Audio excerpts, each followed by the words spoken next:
Ilimitahan na ng Canada ang bilang ng international students na pwedeng pumasok sa bansa. Naglabas ng cap ang Immigration Minister sa bilang ng mga bagong international students na tatanggapin sa Canada simula ngayong taon. A temporary 2-year cap on new international student permits.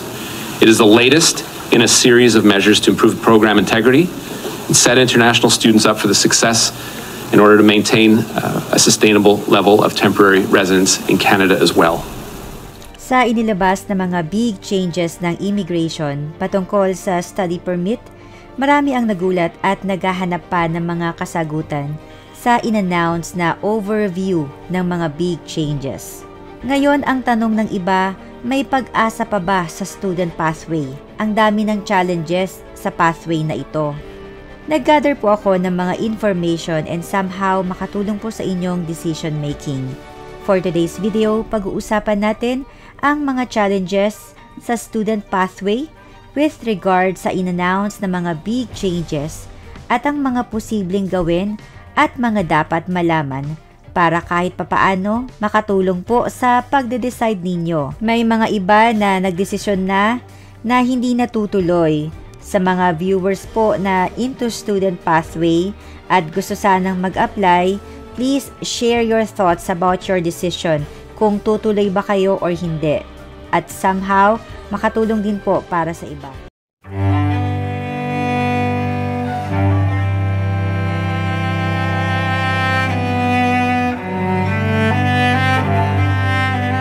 Sa mga nagdaang taon ay makikita natin ang pagtaas ng number of international students dito sa Canada.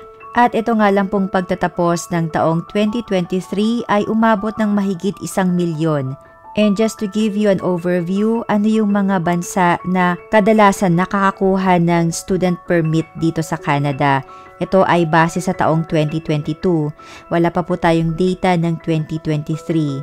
So makikita natin ang mga top countries na nakakakuha ng study permit ay ang India, China, and surprisingly, Philippines. And ito nga lang na March 2023, news was released na nagkaroon ng operation center sa Manila. At sa pagdami ng international students through the years ay nagkaroon ito ng epekto at nakapag-contribute sa pressure sa housing and healthcare. Madami ang pumapasok pero hindi po nag-i-improve or nagdadagdag yung mga government services like katulad lang po sa healthcare. Nagkukulang ang mga hospital beds and kulang din ng mga doctors, which is ito po yung isa sa mga labor shortages din. At ngayon naman nagkaroon ng mga new changes, new process sa pag-a-apply ng study permit. Sa video natin ay i-recap natin ano yung mga challenges sa mga bagong rules na ito na inilabas ng immigration. And before natin simulan guys, I just want to say na we will lay all the cards. The decision will be yours. Hindi po ito para convince kayo na ito daw yung student permit application, but to give you the reality, the process na bago. So, kayo pa rin po ang magde-decide dahil at the end of the day, kayo po yung nakakaalam ng profile nyo, ng work experience nyo, at yung nakikita nyong pathway para sa PR. Because at the end of the day, PR pa rin ang magiging target nating mga international students. So, by the way guys, galing din kami ng International Students Path and through God's grace ay nakamit din po namin ng permanent residency after 18 months of stay sa Canada. So kung gusto po ninyong malaman ng aming story or makapanood ng mga videos about student process and nag-DIY lang din po kami sa application, feel free to visit ang aming mga playlist at naisa-isa po namin doon yung mga lesson, yung mga process na aming ginawa. So ayun guys, magdi-discuss ako ng 5 challenge na nakikita ko sa new rules ng immigration sa study permit. And magre-recommend din po tayo kung ano yung pwedeng gawin and pwedeng i-consider sa mga bagong rules na ito. Number 1, limited study permit approvals. Approximately, it would be 360,000 new study permits na lang po ang i-approve for 2024 and this is a 35% reduction compared sa nakaraang taong 2023. At ang cap for 2025 ay malalaman lang po at the end of the year. And this is basically each province and territory ay magkakaroon po sila ng mga kanya-kanyang cap or limits. So, depende po sa population and depende kung nagkaroon sila ng magandang growth sa pagtanggap ng mga international students. So, na-example nga po ang Ontario na it would be a 50% reduction na ng study permit approval. At na-cover na nga po natin ito kahit sa mga nakaraang videos ko na number 1 talaga si Ontario. Ang layo ng difference niya sa ibang mga provinces. So, dalawa sila, si BC and Ontario. Itong dalawang province na ito ang may significant numbers ng international students. The challenge on this new rule, since meron tayong limited approvals, magiging mataas po ang competition sa pagkuha ng admission sa iba't ibang schools. My recommendation is to check yung other provinces na hindi significant yung magiging limit. Pero it will be an expected situation na rin na since mababawasan ang mga mag-a-apply sa Ontario and BC, there will be a chance na mag-a-apply din sila sa mga ibang provinces.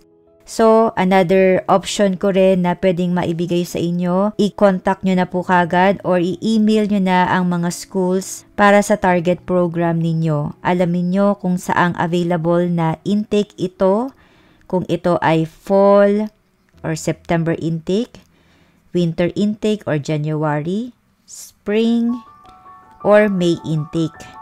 So, alamin nyo na po kagad ahead of time. And, so pag nalaman nyo po anong intake ito available, alamin nyo na rin po kaagad, itanong nyo na rin kailan ang admission date. Kasi po, hindi all year round na nagtatanggap sila or open application. Meron lang pong specific date na magsisimula lang silang magtanggap ng application. Let's say, for example, fall intake sa ganitong school, ang start nila is October 1. So, something like that na meron pong specific date ng open admission sa target program po ninyo or target intake. Dahil mas maganda na po na first day pa lang ng open admission ay makapag-submit ka na ng application. So, another thing din na itatanong nyo sa school ano yung mga requirements na kailangan nila.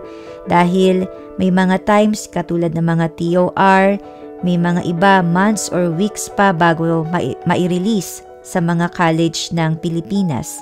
So, you may want to check na and get the list of the requirements na kailangan ng target school mo dito sa Canada. So, 3 po yung i-email natin. Number 1, aalamin natin anong intake available ang target program mo, kailan ang admission date, pangatlo, ang mga requirements.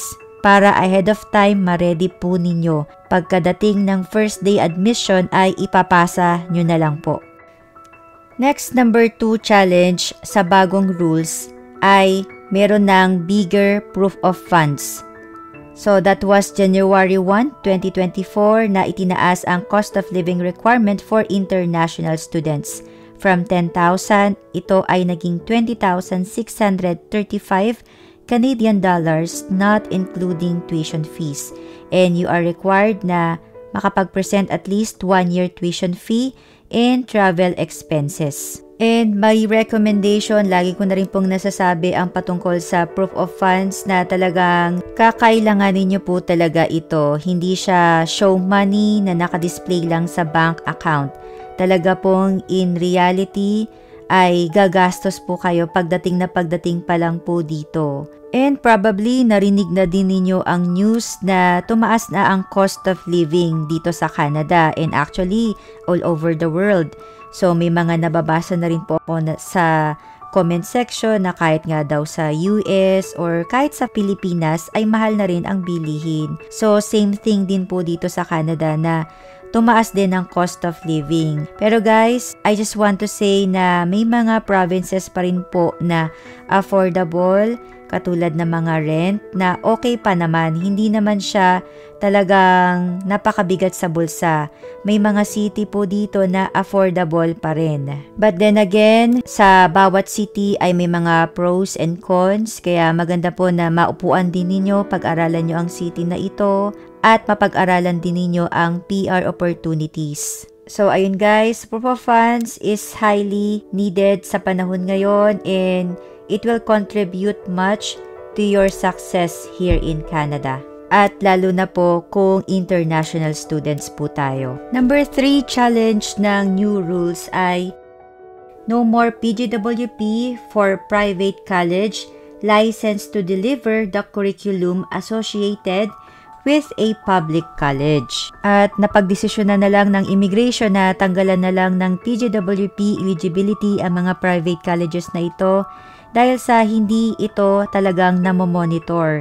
So, tanggap lang ng tanggap ang mga private colleges na ito more than sa kaya nilang i-accommodate. And may mga nababasa nga rin ako na palugi na dapat itong private college na to pero dahil sa revenue na nagge-generate at tanggap ng tanggap ng mga international students ay naka-revive ang mga private institutions na ito. Ako po from the very start talagang DLI school yung aking sinasuggest. But to give you heads up din na hindi lahat ng DLI school ay PGWP eligible. And another thing din na depende din sa program mo. So halimbawa din kung natanggap ka na sa isang DLI school, pwede mo ring i-email ang iyong school at i-confirm kung PGWP eligible ang iyong program para lang mag-guide ka.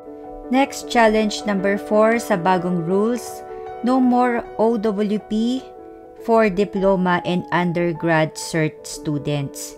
So, hindi na po makakapagdala ng spouse, which is, ito kasi yung mga usual talaga na kinukuha ng mga aspirant students, ang diploma, 2 years, and 1-year program. Dito sa part na to, marami talaga ang naapektuhan dahil marami yung couple na mag-a-apply and sabi nila hindi daw kakayanin yung expenses kung walang magpo-full-time na OWP or spouse. May iba naman ang diskarte, dalawa silang magi-student. Pero guys, talagang napakagastos na ito and depende pa rin din sa profile. Pero guys, just want to share lang, nung nag-a-apply din kami, yung mga kasabayan talaga namin, yung parang trend nila is mauuna muna yung isang parent. So, either husband, usually husband yung naririnig ko eh. Personally, may nakausap na rin ako. Kaya naman naging ganun daw yung setup nila is gusto mo nang makapag-settle ng husband doon and then kung okay na lahat, meron ng bahay, tsaka niya papapuntahin yung mag-iina niya. So, nung time namin nung nag-a-apply kami, kasi nagtatanong-tanong din ako sa mga families, yun, may mga ganung setup po. Nauuna talaga ang isang magulang. Iaayos niya muna, isa-settle niya muna, and then tsaka sasama or susunod ang family. Pero talagang in this kind of setup ay kailangan handa financially dahil sa isa nga lang ang magtatrabaho and part-time pa, which is yung student. So kung mauuna ang isang parent, may pambayad talaga ng 1-year tuition. And importantly, may assess din talaga ang PR pathway kung saan mo nakikita na makakapag-apply ka ng permanent residency. And guys, may mga work permit holders na pwedeng makapagdala ng family eventually. So, may mga certain requirements po ito and additional information lang din para sa mga magtitake ng master's, doctoral, and professional programs ay eligible po ng open work permit ang kanilang mga spouse. And another good news lang din sa mga master's graduate ay magkakaroon po ito ng longer PGWP, which will be 3 years. Dati po kasi ang PGWP's length ay nakabase sa duration ng study program. Since ang master's program ay shorter po, kaya talagang limited and less desirable yung mga master's na program. Limited ang time na makapag-work sa Canada. Pero because of these new changes ay mas magiging longer na po, up to 3 years ang kanilang work permit. in which mas magiging favorable sa kanila because they will have an extended opportunity na makapag-gain ng Canadian work experience and ma-qualify eventually sa permanent residency application. And last part na challenge ng mga international students as general ay challenge in obtaining permanent residency. So sa panahon po ngayon, sa current draws po ngayon ay talagang matataas ang mga CRS score na binubunot particularly sa express entry. And meron din pang targeted NOC wherein may mga key industries lang na meron silang specific draws. My recommendation, dalawa po. Penetrate provincial nomination. And bawat provinces po ay may mga kanya-kanyang criteria or requirements para makapag-apply ng kanilang provincial nomination. So kasama na po dyan yung makakuha ka ng job offer, dun ka nag-aral, meron kang kamag-anak doon which gives you another points. And last na pwede po nating gawin para makapag-penetrate tayo sa permanent residency ay mag-aral ng French language. At kung interested po kayo na tahakin ang French pathway, pakibisita po ang vlog ni Sir Jovi, ang JTV Vlogs. Siya rin po ay nag-aral mismo dito sa Canada ng French.